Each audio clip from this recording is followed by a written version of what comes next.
Hello dear students, welcome to my channel and welcome to my class. আশা করছি তোমরা আমাকে properly দেখতে এবং শুনতে পাচ্ছ। আরো একটা ক্লাসে তোমাদের অনেক অনেক স্বাগত, অনেক অনেক ওয়েলকাম আমার চ্যানেলে। আমি নন্দিতা ঘোষ। অনেকের কাছে পুরনো এবং অনেকের কাছে নতুন হতে পারি। যারা নতুন এবং পুরনো সকলকে আমার ক্লাসে অনেক অনেক ওয়েলকাম, আমার চ্যানেলে অনেক অনেক ওয়েলকাম। আমি নন্দিতা ঘোষ এবং আমার চ্যানেলের নাম be yourself by Nandita Ghosh. আমি তোমাদের সাধারণতভাবে বাংলা এবং সিডিপির বিষয়টা দেখিয়ে থাকি। সিডিপি হচ্ছে চাইল্ড ডেভেলপমেন্ট এবং পেডাগজি। আর বাংলা সম্পর্কে তোমরা তো আশা করছি জানো। মোটামুটি ভাবে আমরা এই মুহূর্তে যে ক্লাসেস গুলো করছি সেগুলো বাংলার ক্ষেত্রে এসএলএসটি কে সামনে রেখে করছি এবং সিডিপির ক্ষেত্রে আপার প্রাইমারি বলো, টেট বলো না কেন বা সিটেট বলো না কেন বা অন্যান্য প্রত্যেকটা বিষয়কে সামনে রেখে করছি। আমি একটু চ্যানেলের সম্পর্কে ডেসক্রিপশন দিচ্ছি, যারা নতুন হবেন তাদের জন্য বিষয়টা সুবিধাজনক হবে। যদি বলেন ক্লাস কবে হয়, ক্লাস প্রত্যেকদিন হয় রবিবার বাদে দুপুর 2টো PM এর সময় আপনাদের ক্লাস রেকর্ডেড ভার্সনে আপলোড করা হয়। কারণ এই মুহূর্তে লাইভ ক্লাস করানোর সময় হচ্ছে না আমার পক্ষ থেকে, তাই আমি যথাসাধ্য চেষ্টা করছি যখন সম্ভব হবে অবশ্যই আপনাদের সঙ্গে যুক্ত হব। অবশ্যই ক্লাসের চ্যানেলগুলোর রিভিউ গুলো আপনারা দেবেন এবং অবশ্যই ক্লাসে রিভিউ দেবেন কেমন লাগছে ক্লাসগুলো, কিভাবে করালে আপনাদের ক্লাসগুলো অনেক হেল্পফুল হয় সেই বিষয়টা।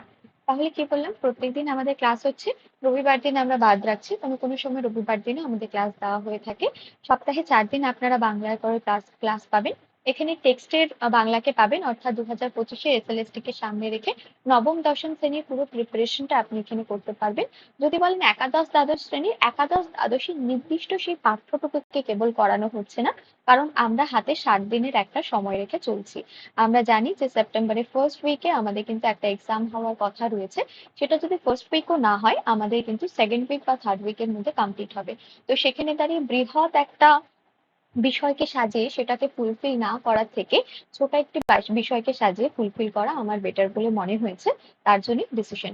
এছাড়াও আপনি যদি দেখেন আপনাদের একাদশ এবং দ্বাদশ শ্রেণীর ক্ষেত্রে কিন্তু নবম দশমের টেক্সট আপনাদের পাঠ্য হিসাবে রয়েছে, সেক্ষেত্রে এই ক্লাসেস গুলো আপনাদের হেল্প হবে। কিন্তু আজকে আমরা পাঠ্যের উপর ক্লাস করব না, আজকে আমরা বাংলা ব্যাকরণের উপর, আপনারা দেখতে পাচ্ছেন যে ক্লাসটি হবে আজকে বাংলা ব্যাকরণের উপর। আপনার মনে হতে পারে যে আপনার বাংলা মানে ব্যাকরণটা বা গ্রামারটা কি কারণে প্রয়োজন হতে পারে। আমি আপনাদের বলতে চাইবো যে প্রত্যেক ক্ষেত্রে প্রয়োজন হতে পারে। কিভাবে প্রত্যেক ক্ষেত্রে, আপনি এই সামনে যতগুলো এক্সামকে দেখছেন সেই প্রত্যেক ক্ষেত্রে কিন্তু বাংলা গ্রামার গুলো রয়েছে, ঠিক আছে। প্রথম যদি দেখেন আপনি এসএলএসটি 2025-কে দেখেন, আপনারা যারা বাংলার এক্সাম দেবেন বা আপনারা যারা পাশে Bangla TGT PGT level exam দিচ্ছেন তাদের প্রত্যেকের জন্য বাংলাটি উপকারী।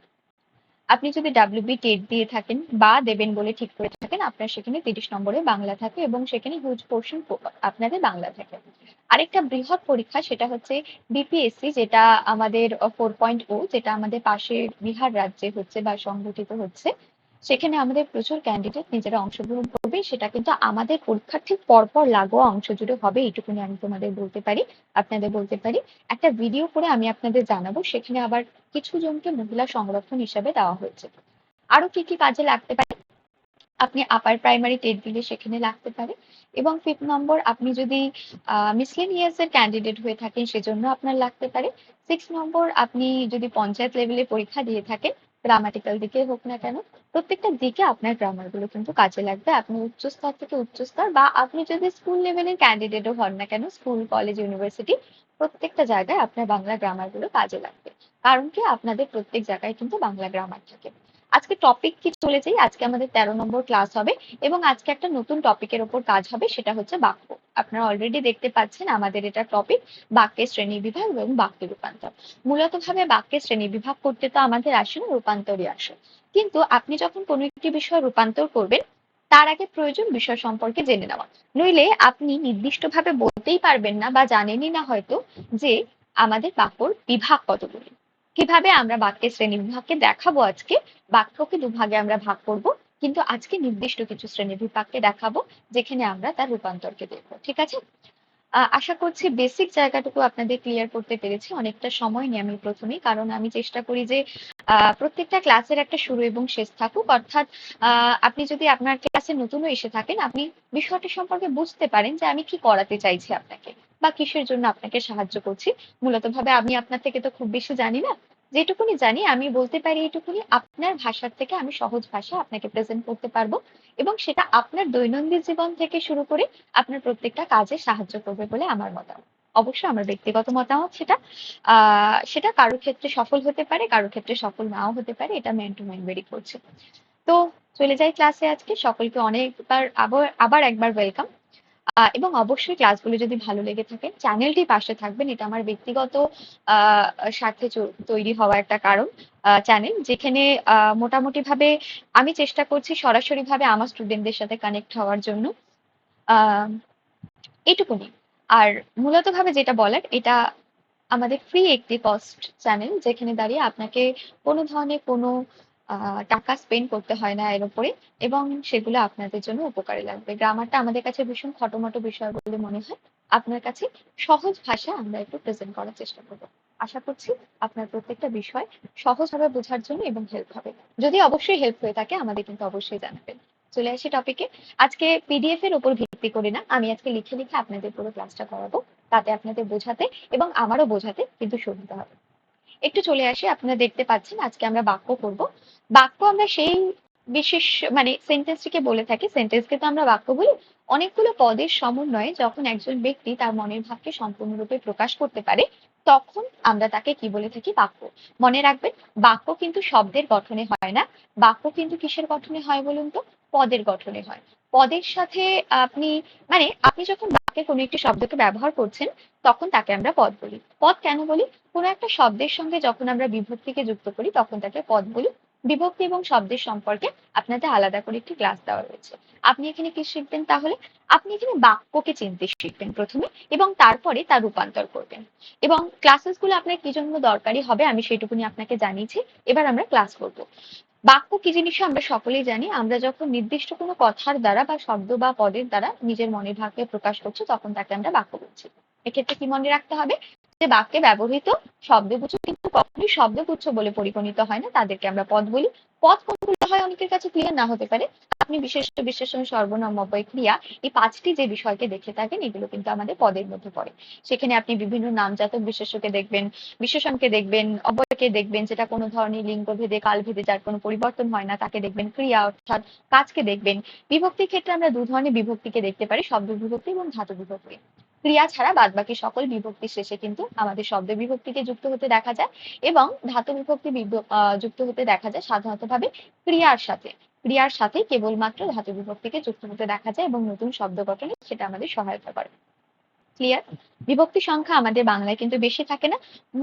বেশিরভাগ ক্ষেত্রে আমরা 4টি বিভক্তিকে ব্যবহার করি এবং তার সাথে শূন্য বিভক্তিকে পাই। বিপিএসসি তে আপনাদের প্রশ্ন এসেছিল, আপনারা যদি কেউ পরীক্ষা দিয়ে থাকেন আপনারা জানতে পারবেন অবিভক্তি কি বিভক্তি নামে পরিচিত। অবিভক্তি বাংলায় সৃষ্টি করা একটি নতুন বিভক্তি, কারণ আমাদের বাংলার মধ্যে অর্থাৎ আমরা বাংলা যে ব্যাকরণটা ব্যবহার করি সেখানে বিভক্তির খুব বেশি প্রতুলতা নেই। মানে খুব বেশি সংখ্যক আমাদের কাছে বিভক্তি নেই, মাত্র সংখ্যাটি সেটি 4।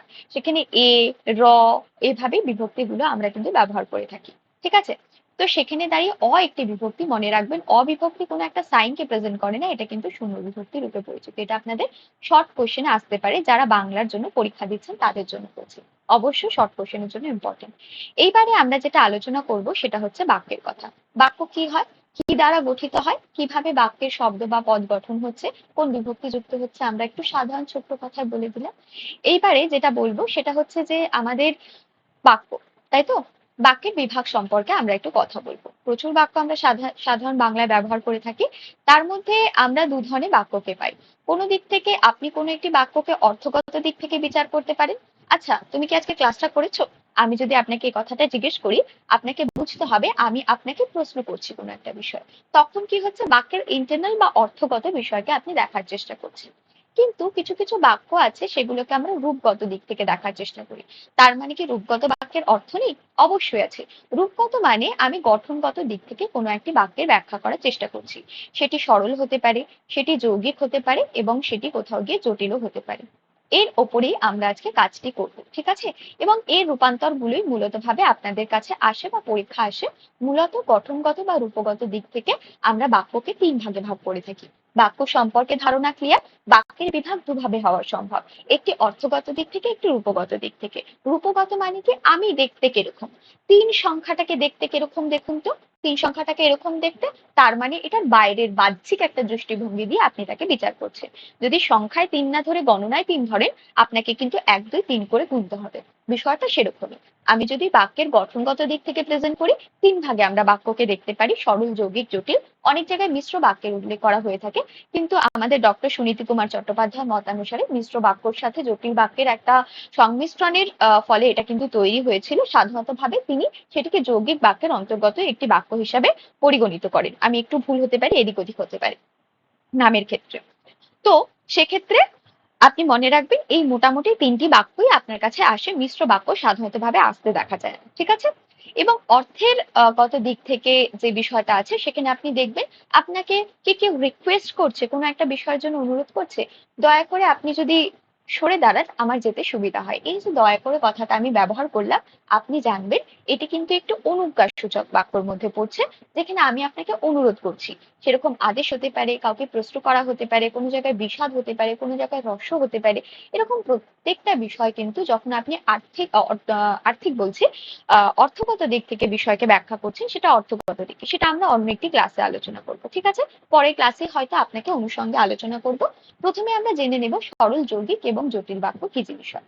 যদি সরল বাক্যের কথা বলে রাখি, আমরা এতদিন যেভাবে বাক্যকে আলোচনা করেছি, এখনকার বাক্যের আলোচনা আমি সেভাবে করব, ঠিক আছে? কিভাবে করবেন তাহলে ম্যাডাম একটু বলি, একটু দেখে নাও। যে আমরা যখন সরল বাক্য বুঝি, আমরা জানি যে সরল বাক্য মানে কি? সরল বাক্য, সরল বাক্য মানে সরল বাক্য। ব্যাপারটা হচ্ছে এরকম, আমরা যখন ব্যবহার করি তখন দেখবেন যে রাম ভালো ছেলে, আমি বলে থাকি রাম ভালো ছেলে, ঠিক আছে? আপনি দেখুন এখানে কিন্তু কোনো ক্রিয়ার ব্যবহার নেই, ঠিক আছে? ভালো হওয়াটাকে আপনি যদি ক্রিয়া হিসেবে ধরতে চান, বাট এটা অ্যাজ আ গুণ হিসাবে এখানে প্রতিপন্ন হচ্ছে, এটাও একটি বাক্য কিন্তু, ঠিক আছে? মনে রাখবেন যে এটা একটা ইম্পর্টেন্ট বিষয়। সরল বাক্যের ক্ষেত্রে এখানে কিছু নিয়ম আমরা লিখব। সরল বাক্য আমি যদি এটা ধরে নিই, আর ২ নম্বরে ধরে নিই রাম বিদ্যালয়ে যায়, রাম বিদ্যালয়ে যায়। এই যে রাম বিদ্যালয়ে গেল, এই যে যাওয়াটা বা যায়টা, এটা হচ্ছে গিয়ে আমাদের কাছে কিন্তু ক্রিয়া। কি হলো? যাওয়াটা হচ্ছে কি ক্রিয়া। মনে রাখবেন এই ক্রিয়ার আমরা দুটো রূপকে দেখতে পারি, সমাপিকা এবং অসমাপিকা, ঠিক আছে? যেখানে আপনি কর্মকে সম্পূর্ণ হতে দেখছেন বা কার্য সম্পূর্ণ, সেখানে বুঝবেন আপনাকে সেটা কি হবে? সমাপিকা ক্রিয়া হবে। অসমাপিকা ক্রিয়া যেখানে কার্য অসম্পূর্ণ রয়েছে, আপনার কোনো কিছু বলার বাকি রয়েছে, এমন কোনো ভাব যদি প্রকাশিত হয় কোনো বাক্যের দ্বারা, বা বাক্যের বলছি পদের দ্বারা, তখন আপনাকে বুঝতে হবে কি সেটা কিন্তু একটি অসমাপিকা ক্রিয়ার উদাহরণ। এই যাওয়া ক্রিয়াটা কিন্তু একটি সমাপিকা ক্রিয়া। কেন হঠাৎ করে এটা বোঝাচ্ছেন ম্যাডাম একটু বলবো, ঠিক আছে? প্রথমে যেটা বলবো সেটা হচ্ছে যে সমাপিকা ক্রিয়া কি এবং অসমাপিকা ক্রিয়া কি। প্রথমে ধরুন আমি এখানে সমাপিকা ক্রিয়ার উদাহরণ নিয়ে নিলাম এবং এখানে অসমাপিকা, ঠিক আছে? প্রথমে যেটা দেব সেটা হচ্ছে রাম বই পড়ে, রাম বই পড়ে খেলতে গেল। আচ্ছা, এখানে মনে হয় আমার ছবি আছে, আপনারা হয়তো সেটি দেখতে পারবেন না, আমি একটু ওপরে লিখবো, ঠিক আছে? যাতে আপনাদের সুবিধা হয় বুঝতে। আশা করছি রাম বই পড়ে দেখতে পাচ্ছেন, আমি অসমাপিকা ক্রিয়াটা একটু ওপরে লিখে দেবো আপনাদের, ঠিক আছে? সমাপিকা ক্রিয়া এবং অসমাপিকা ক্রিয়া সম্পর্কে ধারণা ক্লিয়ার রাখবেন। সমাপিকা ক্রিয়া হচ্ছে সেই ক্রিয়া যেখানে দাঁড়িয়ে আপনার বাক্যের সম্পর্কে বা কাজের সম্পর্কে আর কিছু বলার নেই, আপনার ভাব পূর্ণরূপে প্রকাশিত। এই যে পরের শব্দটি ব্যবহার করেছি এখানে দেখুন, এই পরের পরে আর কিছু বলবার নেই বা আর কিছু করবার নেই, সে আমাকে বলে চলে গেল। এই যে বলে চলে গেল, আমি যদি বলি সে আমাকে বলে চলে গেল, এই চলে যাওয়াটা দেখুন সম্পূর্ণ ভাবকে প্রকাশিত করছে। যেহেতু সম্পূর্ণ ভাবকে প্রকাশিত করছে, এটা আমাদের সমাপিকা ক্রিয়া। বোঝাতে পারছি? ক্রিয়া সম্পূর্ণ রূপে। বলে আমি যদি বললাম সে আমাকে বলে, আমি যদি এ কথাটি বলি, দেখুন এরপরে কিছু বাকি রয়েছে, তার জন্য এটা অসমাপিকা, সমাপিকা, ঠিক আছে? যেখানে ভাব পূর্ণরূপে প্রকাশিত হয়নি। যদি বাক্যের মধ্যে এরকম কোনো শব্দগুচ্ছ দেখেন যেখানে ভাব সম্পূর্ণরূপে, বক্তব্য সম্পূর্ণ আকারে প্রকাশিত হয়নি, তাকে আমরা অসমাপিকা ক্রিয়া বলি। সে পড়তে এসে ফিরে গেল, মাস্টার মশাই ছিলেন না। ঠিক আছে, এই যে সে পড়তে এসে কথাটা ব্যবহার করলাম, এই এসেটা কিন্তু একটি সমাপিকা ক্রিয়া, এই অসমাপিকা ক্রিয়া, যেখানে পূর্ণরূপে ভাব প্রকাশ করছে না। ফিরে গেল, ফিরে যাওয়াটা কিন্তু সম্পূর্ণরূপে ভাব প্রকাশ করছে, এরপরে আপনার আর কিছু বলার নেই, সেটা হচ্ছে কি সমাপিকা ক্রিয়া। বোঝাতে পারলাম সমাপিকা এবং অসমাপিকা? একটু মুছে দিই, আপনাদের আরো একটু ইজি করে দিই বিষয়টা বুঝতে। একটু আলোচনাটা দীর্ঘায়িত হবে, কিন্তু আপনি যদি বুঝতে পারেন বিষয়টা আপনার কাছে সহজ হবে। এরপরে আমরা 4-5টা প্রশ্ন আলোচনা করব, যেখানে দাঁড়িয়ে আমরা সরল, যৌগিক এবং জটিল বাক্যকে দেখার চেষ্টা করব। এরপরে আরো একদিন আপনাদের এটা আলোচনায় দেব, তখন দেখবেন বিষয়টা আপনার কাছে জলের মতো ক্লিয়ার হয়ে গেছে। এইবারে সরল বাক্যের আমাদের নিয়মে কি কি লিখবো জানেন? প্রথমত যেটা থাকবে, সমাপিকা একটি থাকবে, সমাপিকা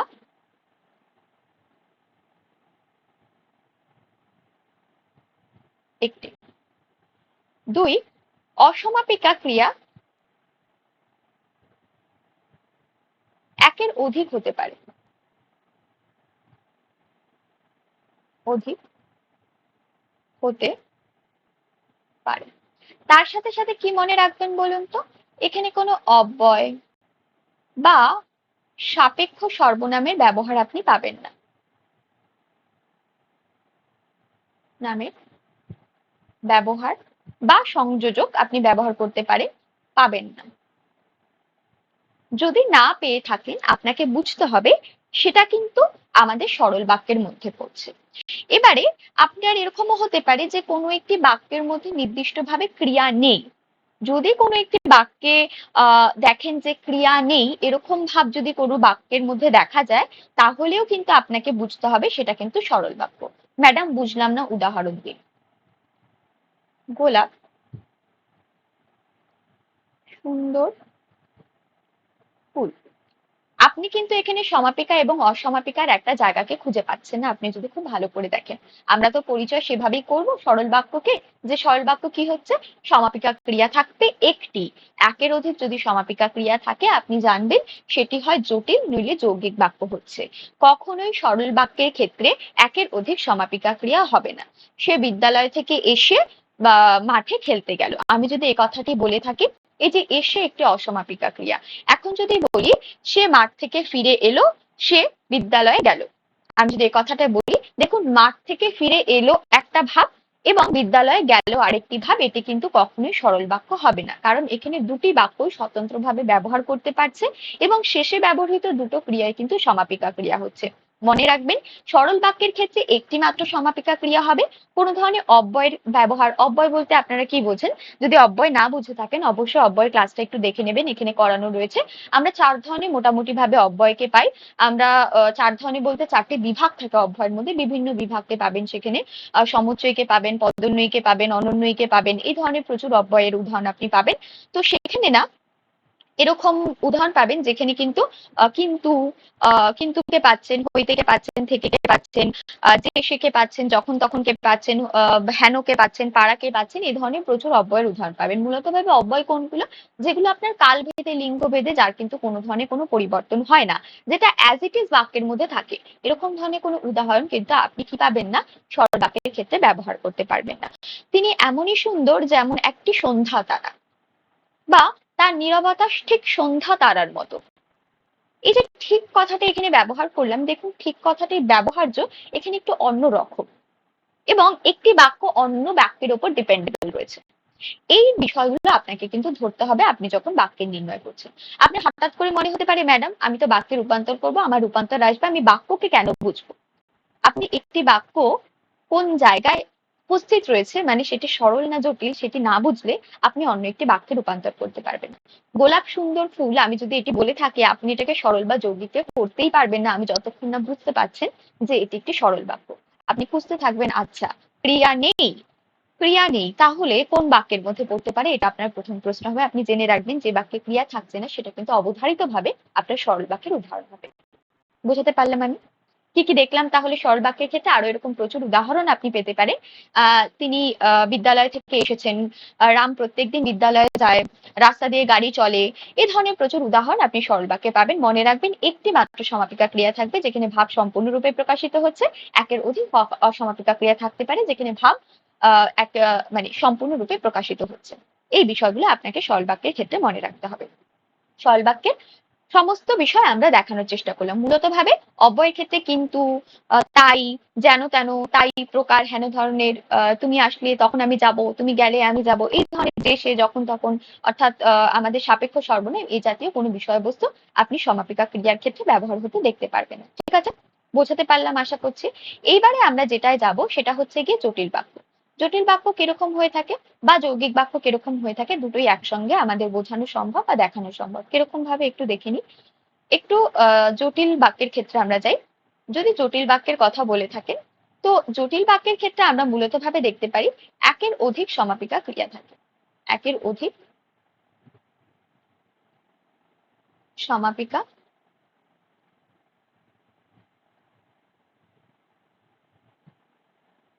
সে আমার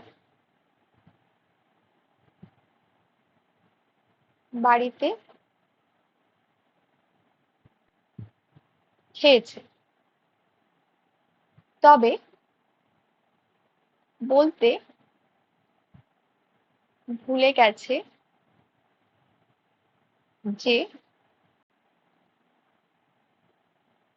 যাই হোক না কেন, যে এরপর আপনি কিছু একটা বসিয়ে নিতে পারেন। বলতে ভুলে গেছে যে সে আর আসবে না, বলতে ভুলে গেছে যে সেই সংবাদটি হয়তো তার দেওয়ার ছিল, কথার কথা আমি একটা ধরে দিলাম। মনে রাখবেন এখানে একের অধিক সমাপিকা ক্রিয়া থাকতে পারে। এই যে সে বাড়িতে খেয়েছে, আমি এটা দিয়ে একটি সমাপিকা ক্রিয়া কিন্তু দেখতে পারবেন আপনি। সে বাড়িতে খেয়েছে, সে আমার বাড়িতে খেয়েছে, এই খাওয়ার ভাবটা দেখুন সম্পূর্ণরূপে প্রকাশিত হচ্ছে।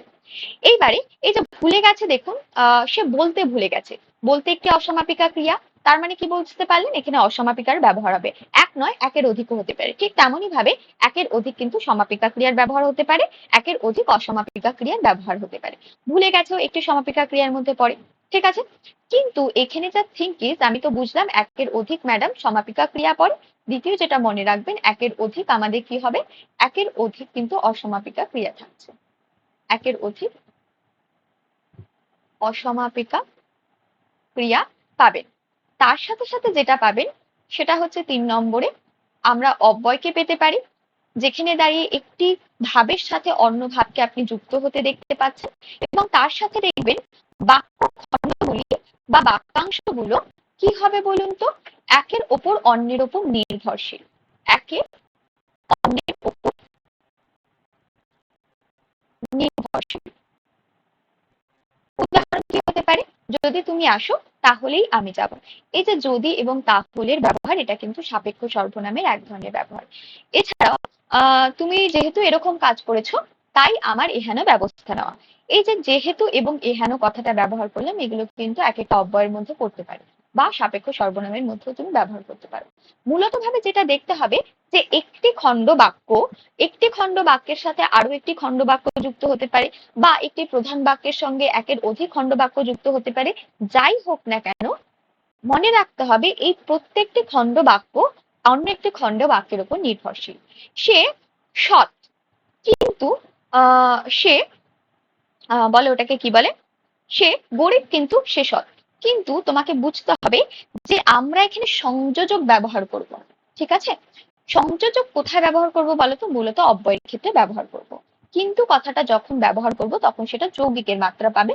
জটিলের মাত্রা তখন পাবে যে সৎ বা যিনি ধনী তিনি হচ্ছেন গিয়ে রাজা। আমি যদি এই কথাটি বলে থাকি, এরকম হবে কিন্তু জটিল বাক্যের উদাহরণ। বা যিনি মুনি তিনি ঋষি, বা যিনি রাজা তিনি দরিদ্র। কনফ্লিক্টেড কথা, বাট আমি জাস্ট উদাহরণ এজ আ বলছি। মূলত ভাবে কথাটা একে অপরের উপর নির্ভরশীল। তুমি বাড়িতে গেলে তবেই আমি আসবো, এই ধরনের কথাগুলো তুমি অব্যয় বা সাপেক্ষ সর্বনামের ক্ষেত্রে ব্যবহার করতে দেখতে পারো। তবে সেটা সংযোজক নয় কিন্তু। মূলত ভাবে সংযোজক, বিয়োজক, প্রশ্নাত্মক, অবস্থাবাচক এই ধরনের যদি অব্যয় তুমি ব্যবহার দেখতে পারো, তাহলে সেটা কিন্তু যৌগিকের ক্ষেত্রে দেখতে পারবে। একটু জটিল বলে মনে হলো, বিষয়টা একেবারে ক্লিয়ার, বুঝবে খুব ভালো করে। জটিল বাক্যের ক্ষেত্রে একের অধিক সমাপিকা ক্রিয়া ব্যবহার হতে পারে, একের অধিক অসমাপিকা ক্রিয়ার ব্যবহার হতে পারে, অব্যয়ের ব্যবহার তুমি এখানে দেখতে পারো, সাপেক্ষ সর্বনামের ব্যবহার তুমি এখানে দেখতে পারো। যখন তখন, যেমন তেমন, যেন তেন, যেহেতু সেহেতু, তুমি আসনি তাই আমি চলে যাচ্ছি, তাই কথার ব্যবহার এই ধরনের তুমি পাবে। যদি চলতে চাই আরেকটা যেটা বিশেষত্ব, সেটা হচ্ছে এই নির্দিষ্ট একটি বাক্য বা বাক্য খণ্ডগুলো কি বলতো, একে অপরের উপর নির্ভরশীল। আজকে বৃষ্টি হয়েছে তাই আর খেলা হবে না। এই প্রত্যেকটি শব্দ বা বাক্য বা বাক্যাংশ দেখবে একে অপরের উপর নির্ভরশীল। একে আলাদা করে দিলে সম্পূর্ণরূপে ভাব কিন্তু প্রকাশ হতে পারবে না, বা সেকেন্ড বাক্য খণ্ডটি কিন্তু ব্যবহার হতে পারবে না, এটা তোমার লক্ষণীয় বিষয়। ঠিক আছে, যদি যৌগিকে চলে যায় তাহলে বিষয়টা কিরকম হবে, তাহলে আমরা একটু দেখি। যদি যৌগিকে চলে যায় সেখানেও আমরা একের অধিক সমাপিকা ক্রিয়া পেতে পারি। ঠিক আছে, এবং একের অধিক অসমাপিকা ক্রিয়াও পেতে পারি, এবং তার সাথে সাথে সংযোজক অব্যয়ের কিন্তু, বিয়োজকের অব্যয়ের কিন্তু মূলত ভাবে সমুচ্চয় যে অব্যয়গুলো হয়ে থাকে তার ব্যবহার কিন্তু আমরা কিসের মধ্যে দেখে থাকি, যৌগিকের মধ্যে দেখতে পারি। আর যেটা দেখতে পারি সেটা হচ্ছে যে এই যে নির্দিষ্ট বাক্যটি রয়েছে বা বাক্যাংশটি রয়েছে সেটা কিন্তু একে অপরের থেকে আলাদা করা সম্ভব। বোঝাতে পারলাম? একে অপরের থেকে আলাদা করা সম্ভব। যখন দেখবে একে অপরের থেকে আলাদা করা সম্ভব হয়েছে তখন বুঝবে যে সেটি কিন্তু আমাদের কি হচ্ছে, সেটি কিন্তু আমাদের যৌগিক হয়ে যাচ্ছে। কিভাবে, একটু উদাহরণ দিন। খুব কনফ্লিক্টেড একটা উদাহরণ দেব, ঠিক আছে? টাকা দাও,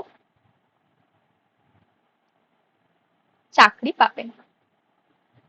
এখনকার দিনে অনেক বেশি আলোচ্য বিষয় এটা, এবং তার সাথে সাথে এটাও যৌগিক বিশেষত্বের একটা উদাহরণ যে এখানে তুমি সংযোজক না ব্যবহার করেও তুমি বুঝতে পারছো যে সেটা কিন্তু অব্যয়ের মধ্যে পড়ছে। কিভাবে বুঝবে? তোমার যদি কানেক্টিভ ওয়ার্ডস না থাকে বা একে অপরের উপর যখন বুঝতে পারছো যে বাক্যগুলো একে অপরের উপর ডিপেন্ডেবল নয়, তখন তুমি বুঝতে পারছো যে সেটা যৌগিক হবে।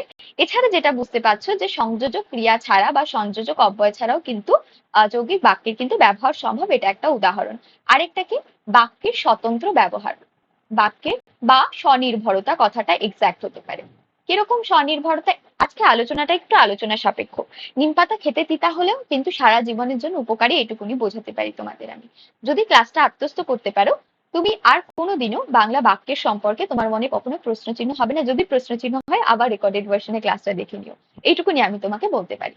বাক্যের স্বনির্ভরতা কিরকম দেখো, এই দুটো সেন্টেন্স যদি দেখো তুমি দুটোকে আলাদা আলাদা ভাবে ব্যবহার করতে। টাকা দাও, দাও কথাটার অর্থ সম্পূর্ণরূপে প্রকাশ পাচ্ছে, এবং চাকরি পাবে এটাও আমরা আলাদাভাবে ব্যবহার করতে পারি। পাবে কথাটার অর্থ কিন্তু আমি সম্পূর্ণরূপে প্রকাশিত পাচ্ছি, করতে পারছি। এইবারে যেটা তোমাকে দেখতে হবে সেটা হচ্ছে যে যৌগিক কেন বলবো আমি এটাকে। প্রথমত কোনো সংযোজকের ভিত্তিভূমি বা সাপেক্ষ সর্বনামের ব্যবহার করিনি আমরা এখানে। যে টাকা দাও তবেই চাকরি পাবে, যদি আমি বলতাম যদি তুমি টাকা দাও তাহলেই চাকরি পাবে, তাহলে আমি এটাকে জটিল বাক্য বলতাম। এবং তার সাথে সাথে আরো কি কি দেখবে বলতো, কেন এটা সরল নয় বলতো? সরল নয় কারণ এই যে দাও এবং পাবে এই দুটো বিষয় কিন্তু আমরা কি বলতো ব্যবহার করতে পারছি, অ্যাজ আ সমাপিকা ক্রিয়া হিসাবে ব্যবহার করতে পারছি। দুটোকেই কিন্তু তুমি সেভাবে পাবে। ঠিক আছে, যেহেতু এই দুটোই সমাপিকা ক্রিয়া তার মানে এটা সরল বাক্য কখনোই হবে না। সরল বাক্যে আমরা জানি একটি সমাপিকা ক্রিয়া হবে।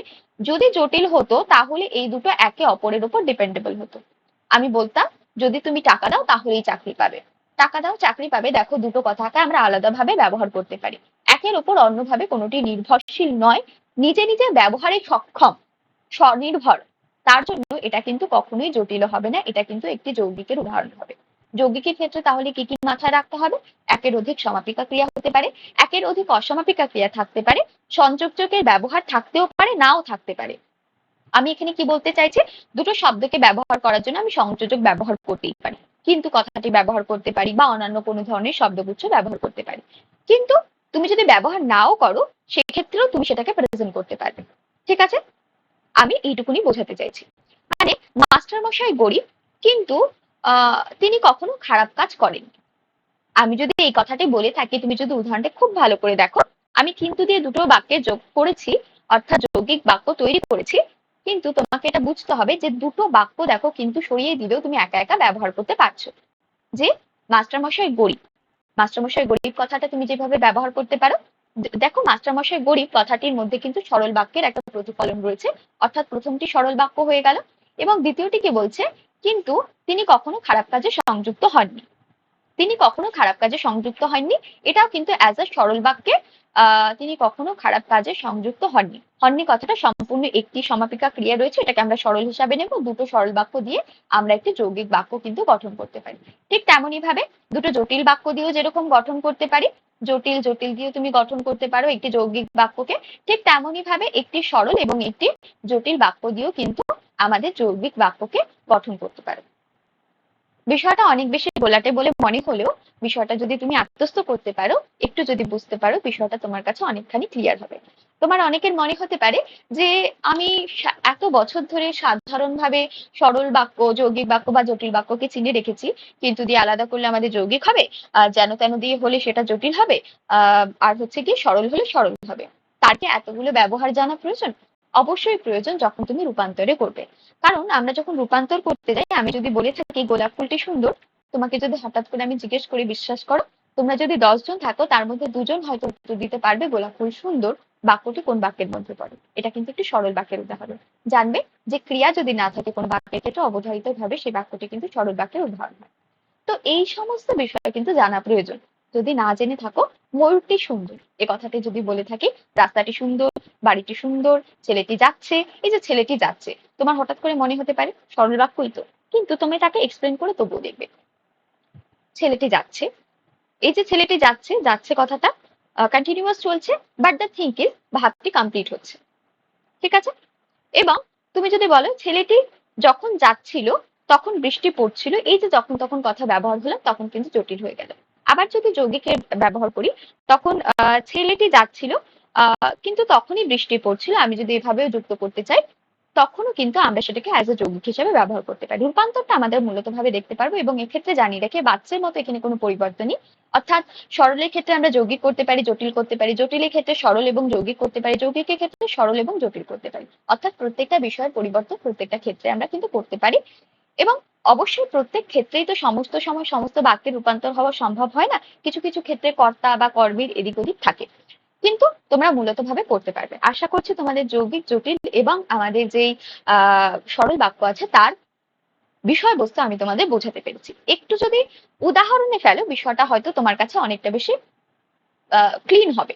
বিষয়টা কিরকম আমি একটু দেখিয়ে দিই তোমাদের। আমি কিছু উদাহরণ নিয়েছি, তোমাদের সাথে পরের দিন আরো কিছু উদাহরণ শেয়ার করব বা আলোচনা করব, যাতে গিয়ে তোমার মনে হবে, তুমি বুঝতে পারবে যে ধরতে কোথায় হচ্ছে বিষয়টা। আমি বোঝাতে পারছি যে তুমি বুঝতে পারবে আমি কোথায় ধরবো। আমি যদি চিহ্নিত করতে নাই পারি, তাহলে তুমি বাক্যের পরিবর্তন করতে কখনোই সম্ভব হবে না তোমার পক্ষে। ধরো আমি যদি বলে থাকি বিপদ এবং দুঃখ একসাথে আসে, খুব ভালো করে দেখো, আমাদের যেহেতু সংযোজক রয়েছে বা নির্দিষ্টভাবে কোনো একটি বাক্যের সঙ্গে আমরা যদি সংযোজিত পাই, আমরা তাকে যৌগিক বলে দাগিয়ে দিই। তার মানে কি হলো, এটি যৌগিক বাক্য। ঠিক আছে? আমি বোঝাতে পারলাম। তারপরে যেটা তোমাকে মাথায় রাখতে হবে, তাহলে এটাকে যদি আমি রূপান্তর করি তাহলে কিরকম হবে। আমি যদি দেখো এটাকে জটিল রূপান্তর করতাম, কিরকম হতো, যখন যখন বিপদ আসে তখন দুঃখ আসে। এটা আমরা জটিলে রূপান্তরিত করে ফেললাম। জটিল কেন হলো? দেখো, জটিলের ক্ষেত্রে আমরা এই যে কানেকটিভ যে ওয়ার্ডস গুলো আছে এগুলোর ব্যবহার করি। ঠিক আছে? কিন্তু এবং এগুলো সাধারণত ভাবে যৌগিকের ক্ষেত্রে ব্যবহার করি। তার সাথে আমাদের এটাও লক্ষ্য রাখতে হবে, যখন আমি জটিল বাক্য ব্যবহার করব তখন এক্ষেত্রে একটি অপরের উপর নির্ভরশীল। বিপদ নির্ভরশীল হবে, দুঃখ নির্ভরশীল হবে, কিন্তু এখানে সাধারণভাবে বিষয়টাকে প্রকাশ করা হয়েছে। যদি এটাকে সরলে চলে যায়, সেটা কিরকম হবে, বিপদ আসলে দুঃখ আসে, বিপদ আসলে দুঃখ আসে। কি কি ওঠাতে হলো আমাদের এখানে? আমরা কানেক্টিভ ওয়ার্ডসকে ওঠালাম, যখন তখন কোনো ব্যবহার করলাম না, এবং যখন আমরা মূলত ভাবে আসে কথাটা ব্যবহার করব, মানে সম্পূর্ণভাবে ভাবতে প্রকাশ করতে হবে আমাদের। মানে বিষয়টা তোমাদের কাছে একটু জটিল হতে পারে, বিষয়টা দা থিঙ্ক ইজ এরকম যে আমরা তো ভাবে রূপান্তর করতে পারি না। মানে আমি নিজের মতো করে সেন্টেন্স সাজাতে পারি, যেইটুকুনি আমাদের সেন্টেন্স দেওয়া থাকবে সেইটুকুনির মধ্যে কিন্তু আমাদের কমপ্লিট করতে হবে। যদি আমি এভাবে বিষয়টাকে বোঝার চেষ্টা করি তাহলে বুঝতে পারবে যে যখন দুঃখ আসে তখনই বিপদ আসে। একে অপরের উপর ডিপেন্ডেবল একটি বাক্য। ঠিক তেমনই ভাবে খুব ভালো করে দেখো যে এখানে একের অধিক যেমন সমাপিকা ক্রিয়ার ব্যবহার হতে পারে, ঠিক একের অধিক অসমাপিকা ক্রিয়ারও ব্যবহার হতে পারে। কিন্তু সরল বাক্যের ক্ষেত্রে তোমাকে মাথায় রাখতে হবে যেমন তেমন করে দিলেই সেটা যে জটিল থেকে সরলে বা সরল থেকে যৌগিকে রূপান্তরিত হয়ে গেল এরকম কিন্তু নয়। তোমাকে নির্দিষ্ট নিয়ম মেপে করতে হবে। যেমন ধরো এই যে আসে কথাটি আমি ব্যবহার করলাম এবং কথাটিকে আমি বাদ দিলাম, আসে কথাটিকে আমি বাদ দিলাম। এই যে আসে কথাটি সাধারণত ভাবে এখানে সমাপিকা ক্রিয়া হিসেবে ব্যবহৃত হচ্ছে। এটা কিসের ক্ষেত্রে ব্যবহৃত হচ্ছে? এটা সাধারণ একটা ওয়ার্ডের ক্ষেত্রে ব্যবহৃত হচ্ছে। কিন্তু আমি যখন আসে কথাটা দেখো এখানে ব্যবহৃত হলাম তখন এটি অ্যাজ আ সমাপিকা ক্রিয়া এবং এটিকে আমরা অসমাপিকা ক্রিয়ার মধ্যে ব্যবহার করছি। এই দুটোকে তোমাকে মেনটেন করতে হবে যখন তুমি সরল বাক্য রূপান্তরিত করছো। ঠিক তেমনই ভাবে যখন জটিল বাক্যে রূপান্তরিত করছো তখন সেক্ষেত্রে আমাদের সমাপিকা এবং অসমাপিকা ক্রিয়ার ধরন ধারণ কিন্তু দেখতে হবে। ঠিক তেমনই ভাবে যৌগিকের ক্ষেত্রেও তাই। এবারে যেটা দেখবো সেটা হচ্ছে ময়ূর ডাকলে সরি মেঘ ডাকলে ময়ূর নাচে। খুব ভালো করে দেখো একটি অসমাপিকা ক্রিয়া আছে, অসমাপিকা ক্রিয়া আছে এবং নাচে একটি ক্রিয়ার মধ্যে এবং সমাপিকা ক্রিয়া তুমি এটিকে নিতে পারো। ঠিক আছে, তার মানে কি হলো? তার মানে আমাদের এটি সরল বাক্য হলো। কি হলো? সরল বাক্য। কেন হলো? একটি অসমাপিকা ক্রিয়া এবং একটি সমাপিকা ক্রিয়া আছে, কোনো ধরনের কানেকটিভ ওয়ার্ডস নেই, কোনো ধরনের যখন তখন অর্থাৎ সাপেক্ষ সর্বনামের ব্যবহার নেই, তার জন্য এটা আমাদের কাছে সরল বাক্য। যদি আমি এটাকে জটিল করতে চাই আমি ধরো এটিকে জটিল করলাম, কিরকম হবে? যখন মেঘ ডাকে, যখন মেঘ ডাকে তখন ময়ূর নাচে। এটা আমরা কি করলাম? জটিল বাক্যে ব্যবহার করলাম। যখন তখন দিয়ে ব্যবহার করলাম, ডাকে এবং নাচে দুটি আমরা ক্রিয়াকে ব্যবহার করলাম কারণ একের অধিক সমাপিকা ক্রিয়া আমরা ব্যবহার করতে পারি, কিন্তু এখানে আমরা কিন্তু একের অধিক সমাপিকা ক্রিয়া ব্যবহার করতে পারবো না। ডাকে একটি সমাপিকা ক্রিয়া হয়ে গেছে, ময়ূর ডাকে, এবং নাচে দেখো ময়ূর নাচে একটি সমাপিকা ক্রিয়া হয়ে গেছে। তো এইরকম ভাবে ব্যবহারগুলো কিন্তু আমাদের বুঝতে হবে, জানতে হবে এবং আমাদের কিন্তু অ্যাড্রেস করতে হবে। ঠিক আছে, এবারে তুমি যদি ভাবো যে তাহলে এটা তো হলো, তাহলে যৌগিক বাক্যের ক্ষেত্রে কি হবে? যৌগিক বাক্যের ক্ষেত্রে যখন তখনই জায়গায় আমরা সেভাবে ব্যবহার না করে কোনো কানেকটিভ একটি ওয়ার্ড ব্যবহার করব যেটি দুটো বাক্যের সংযুক্তিকরণে অর্থাৎ সমুচ্চয় অব্যয়ের ব্যবহার করব, যেটি দুটি বাক্যের সংযোজকে বা দুটি বাক্যের ব্যতি রেখে অর্থাৎ বাদ দিতে বা অন্যান্য বিষয়গুলো সমুচ্চয়ের ক্ষেত্রে যেগুলো পাও তোমরা সেই প্রত্যেকটা বিষয় ব্যবহার করতে পারো। যেমন মেঘ ডাকে এবং ময়ূর নাচে, আমি এই কথাটি ব্যবহার করতে পারি যখন আমি যৌগিক ক্রিয়ার ব্যবহার করব, আমি যৌগিক বাক্যের ব্যবহার করব। একটু জায়গা নেই বলে আমি লিখলাম না। লোকটি গরিব কিন্তু সৎ, যখনই দেখবে এরকম কানেক্টিভ ওয়ার্ড ব্যবহৃত হচ্ছে বা সংযোজক অব্যয় ব্যবহৃত হচ্ছে তুমি বুঝে নেবে সেটা কিন্তু আমাদের কিসের মধ্যে পড়ছে? সেটা কিন্তু আমাদের যৌগিক বাক্যের মধ্যে পড়ছে। ঠিক আছে, তাহলে এটি যদি যৌগিক বাক্য হয়ে থাকে তাহলে আমাকে বুঝতে হবে যে তাহলে এটি সরল বাক্যে কিভাবে হয় বা এটা হচ্ছে কি আমাদের জটিল বাক্যে কিভাবে হয়। দেখো যে গরিব কথাটি বানান ভুল আছে, এটা একটু বলে দিই। লোকটি গরিব কিন্তু সৎ, এভাবে ব্যবহার করতে পারি। যে লোকটি, যদিও লোকটি গরিব তবুও লোকটি সৎ, আমি এভাবে ব্যবহার করতে পারি। যে লোকটি গরিব সেই লোকটি সৎ। বা তুমি যদি সরল বাক্যে ব্যবহার করতে পারো তাহলে এরকম ভাবে ব্যবহার করবে যে লোকটি গরিব হলেও সৎ। এই যে হলেওর মাধ্যমে আমি বিষয়টাকে কানেক্টিভিটি থেকে দূরে রাখলাম, যখন তখনই থেকে দূরে রাখলাম বা যদিও তবুও থেকে দূরে রাখলাম এবং তার সাথে আমরা নির্দিষ্টভাবে কিন্তু একটি ব্যবহার করলাম, কিসের? সরল বাক্যের কিন্তু ব্যবহার করলাম।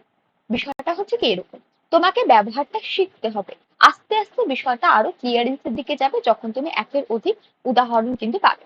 গোলাপ সুন্দর, গোলাপ ফুলটি সুন্দর, এটা মূলত ভাবে আমরা একটু সরল বাক্যের আইডেন্টিফাই করে দিই। মনে রাখবেন যেখানে কিন্তু ক্রিয়া থাকছে না, যেখানে ক্রিয়া থাকছে না, যেখানে কানেক্টিভ ওয়ার্ড নেই, যেখানে যখন তখনের মতো বা সাপেক্ষ সর্বনামের ব্যবহার নেই, সেগুলোকে আমরা সাধারণত ভাবে সরল বাক্যের মধ্যে ফেলে রাখি।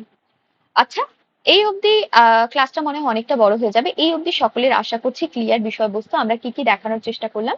আমরা মূলত ভাবে দেখানোর চেষ্টা করেছি যে জটিল বাক্য কাকে বলে, যৌগিক বাক্য কাকে বলে, সরল বাক্য কাকে বলে, জটিল বাক্য কিভাবে রূপান্তর করতে হবে। মনে রাখবেন যখন জটিল বাক্য থেকে সরল বাক্যে রূপান্তরিত করবেন তখন যখন তখন জাতীয় বা যে ধরনের সর্বনাম সেখানে সর্বনাম অব্যয় বা সাপেক্ষ সর্বনাম ব্যবহার হচ্ছে সেগুলোকে ওঠাবেন। যদি দুটো একসঙ্গে সমাপিকা ক্রিয়া থাকে তাহলে সেই দুটোকে সরিয়ে দেবেন।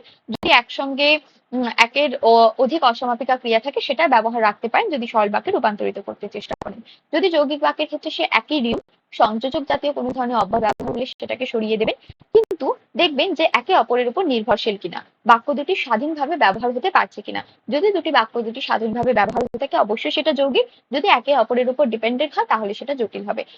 চেষ্টা করবেন যে বুঝে দেখার এবং লিখে দেখার ভাব কিভাবে প্রকাশিত হচ্ছে, ভাবকে সঠিকভাবে প্রেজেন্ট করতে কিন্তু আমাদের জানতে হবে। সরল বাক্যে মনে রাখবেন দুটো বাক্যকে আমি স্বতন্ত্রভাবে সেভাবে ব্যবহার করব না, একটি বাক্যের মধ্যে পুরো একটি ভাবকে রাখার চেষ্টা করব উইদাউট এনি কানেক্টিভ ওয়ার্ডস। মানে কোনো ধরনের কোনো সংযোজক অব্যয় ব্যবহার না করে, কোনো ধরনের কোনো কানেক্টিভ ওয়ার্ডস বা কোনো ধরনের কোনো যখন তখন সাপেক্ষ সর্বনামের ব্যবহার না করে আপনি কিন্তু রাখবেন। তার সাথে সাথে যেটা মাথায় রাখবেন সেটা হচ্ছে কি অসমাপিকা ক্রিয়ার ব্যবহার কিন্তু একের অধিক করতে পারলেও আপনি সমাপিকা ক্রিয়ার ব্যবহার কিন্তু একবারই করতে পারবেন। বিষয় হচ্ছে এরকম। এখানে সন্ধ্যা বানানটা ভুল আছে, দিন ফুরলো ফুরিয়ে সন্ধ্যা হলো, মনে রাখবেন এটি একটি জটিল বলছে, এটি একটি সরল বাক্য। সরল বাক্য কেন? দেখুন, ফুরিয়ে কথাটির মধ্যে কিন্তু একটি অসমাপিকা ক্রিয়ার উদাহরণ রয়েছে, এলো কথাটির মধ্যে কিন্তু একটি সমাপিকা ক্রিয়ার একটি উদাহরণ রয়েছে। যেহেতু স্ট্রাকচার এরকম আমরা ডিসাইড করে নেব এটা কিন্তু সরল বাক্যের উদাহরণ। যদি তুমি না আসো তাহলে আমি যাব না।